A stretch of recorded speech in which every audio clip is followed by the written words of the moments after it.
This is chapter 19 of Pride and Prejudice. Previously in chapter 18, the Netherfield Ball finally happens. Woohoo! Jane and Bingley have a great time, but most of the other Bennets embarrass themselves and embarrass the rest of their family. Mary plays really poorly on piano. Mr. Bennet interrupts her rudely so she doesn't keep playing piano and singing, also really poorly. Elizabeth and Darcy have a little bit of a back and forth. Elizabeth mentions Wickham. Wickham is not a good topic to bring up.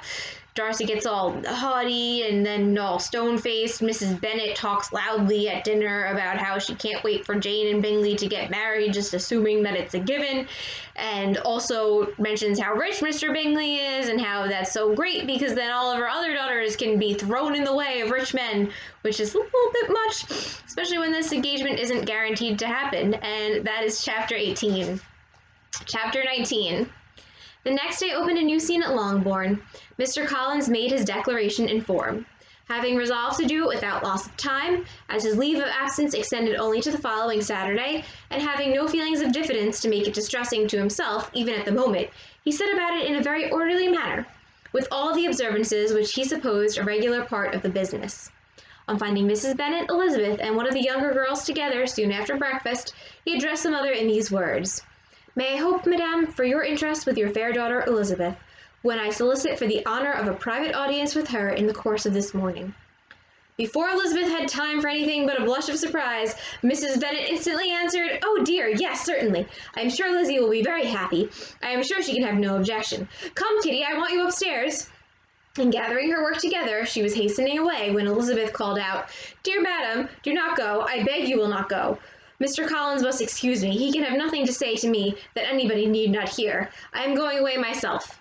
"No, no, nonsense, Lizzie. I desire you will stay where you are." And upon Elizabeth seeming really with vexed and embarrassed looks, about to escape, she added, "Lizzie, I insist upon your staying and hearing Mr. Collins." The declaration that Jane Austen is talking about is most likely Mr. Collins proposing to Elizabeth. He's only got another week or so at Longbourn, so tick-tock, better get on that. Mrs. Bennet is leaving them alone together, which is a big no-no in Regency England. You're really not supposed to be alone with someone of the opposite gender, unsupervised, because that could be scandalous and have disastrous results. So, when Mr. Collins asks to speak to her alone, Elizabeth is kind of freaking out because really one of the only reasons why you do that and formally ask to do that is if you're gonna make a proposal. Elizabeth would not oppose such an injunction, and a moment's consideration making her also sensible that it would be wisest to get it over as soon and as quietly as possible, she sat down again and tried to conceal, by incessant employment, the feelings which were divided between distress and diversion. Mrs. Bennet and Kitty walked off, and as soon as they were gone, Mr. Collins began. "Believe me, my dear Miss Elizabeth, that your modesty, so far from doing you any disservice, rather adds to your other perfections. You would have been less amiable in my eyes had there not been this little unwillingness. But allow me to assure you that I have your respected mother's permission for this address. You can hardly doubt the purport of my discourse, however your natural delicacy may lead you to dissemble. My attentions have been too marked to be mistaken. Almost as soon as I entered the house, I singled you out as the companion of my future life. But before I am run away with by my feelings on this subject, perhaps it would be advisable for me to state my reasons for marrying, and moreover for coming into Hertfordshire with the design of selecting a wife, as I certainly did." So Mr. Collins has basically said that he's gonna propose to Elizabeth. He also says some other strange things. So he says, "Oh, you're so modest. That's why you are a little bit nervous about me proposing. I'm gonna be run away with my feelings on the subject. But before I let my emotions get the best of me, I think I'm gonna tell you why I want to marry you," which is not really indicative of one's feelings being overwhelming. The idea of Mr. Collins, with all his solemn composure, being run away with by his feelings, made Elizabeth so near laughing that she could not use the short pause he allowed in any attempt to stop him farther, and he continued. So Elizabeth thinks that's hilarious, that he says he's going to be run away with his feelings, because he's not. Also, he mentions almost as soon as I entered this house, I singled you out as the companion of my future life. He's forgetting that in that almost as soon as section, he decided, oh, I'm going to ask Jane to marry me, until Mrs. Bennet was like, no, I think she's going to marry Bingley. So that's a pretty big problem. My reasons for marrying are, first, that I think it a right thing for every clergyman in easy circumstances, like myself, to set the example of matrimony in his parish. Secondly, that I am convinced it will add very greatly to my happiness. And thirdly, which perhaps I ought to have mentioned earlier, that it is the particular advice and recommendation of the very noble lady whom I have the honor of calling patroness. Twice has she condescended to give me her opinion, unasked too, on this subject, and it was but the very Saturday night before I left Hunsford, between our pools at quadrille, while Mrs. Jenkinson was arranging Mr. Burr's footstool, that she said, Mr. Collins, you must marry. A clergyman like you must marry. Choose properly, choose a gentlewoman for my sake, and for your own, let her be an active, useful sort of person, not brought up high, but able to make a small income go a good way. This is my advice. Find such a woman as soon as you can, bring her to Hunsford, and I will visit her. So Mr. Collins basically comes up with a thesis statement proposal. He's got 3 reasons. They're in a numbered list. I almost want to picture him reading this off of an index card, but he's not. He has this kind of memorized. So first reason for wanting to marry, clergyman. In easy circumstances, so a clergyman who has a nice house, who has a comfortable living, should set the example of marrying so that the rest of the parish will be like, yes, marriage, great, Mr. Collins set a great example.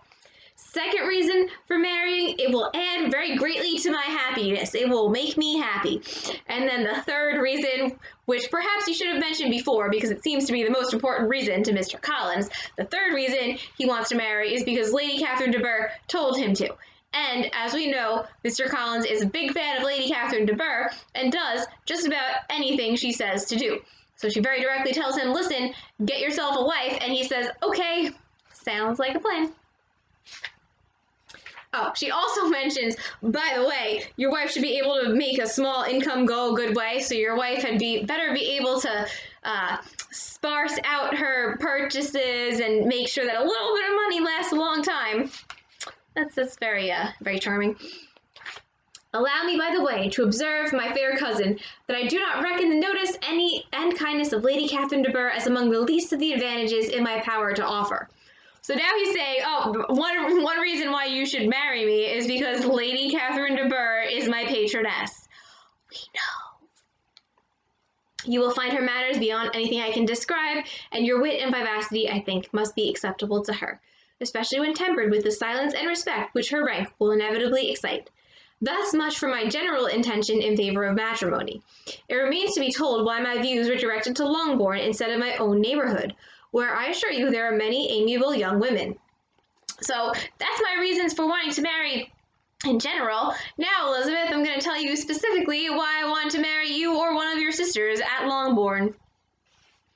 But the fact is, that being, as I am, to inherit this estate after the death of your honored father, who, however, may live many years longer, I could not satisfy myself without resolving to choose a wife from among his daughters, that the loss to them might be as little as possible when the melancholy event takes place, which, however, as I've already said, may not be for several years.